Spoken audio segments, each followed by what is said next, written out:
ചേർത്തല ശാവേശ്ശേരി മഹാവിഷ്ണു ക്ഷേത്രത്തിലെ സപ്താഹയജ്ഞം തുടരുന്നു. സപ്താഹയജ്ഞത്തോടനുബന്ധിച്ച് നടന്ന രുക്മിണി സ്വയംവരത്തിൽ സ്ത്രീകളും കുട്ടികളും അടക്കം നൂറുകണക്കിന് ഭക്തജനങ്ങൾ പങ്കെടുത്തു. ശാവേശ്ശേരി ശ്രീ മഹാവിഷ്ണു ക്ഷേത്രം തിരുവുത്സവവും ശ്രീമദ് ഭാഗവത സപ്താഹ യജ്ഞവും ആരംഭിച്ചു. ഭാഗവത സപ്താഹ യജ്ഞത്തിൻ്റെ ഭാഗമായി വ്യാഴാഴ്ച നടന്ന രുക്മിണി സ്വയംവരം ഭക്തിസാന്ദ്രമായി. നിരവധി ഭക്തജനങ്ങളാണ് രുക്മിണി സ്വയംവരത്തിൻ്റെ ഭാഗമായത്.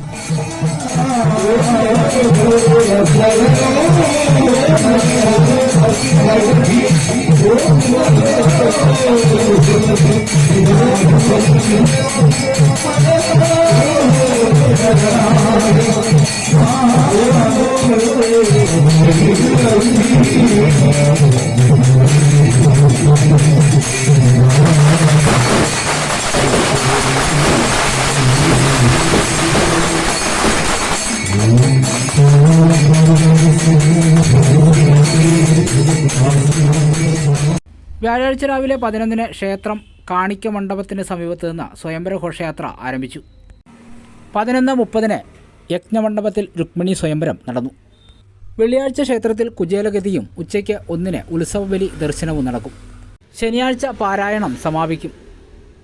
ഞായറാഴ്ച പള്ളിവേട്ട മഹോത്സവം രാത്രി 10:30-നാണ് പള്ളിവേട്ട നടക്കുന്നത്. തിങ്കളാഴ്ച ജന്മാഷ്ടമി ആറാട്ട് മഹോത്സവം 8 മുതൽ 11 വരെ ജന്മാഷ്ടമി ദർശനവും അഷ്ടമി നെയ്വിളക്കും.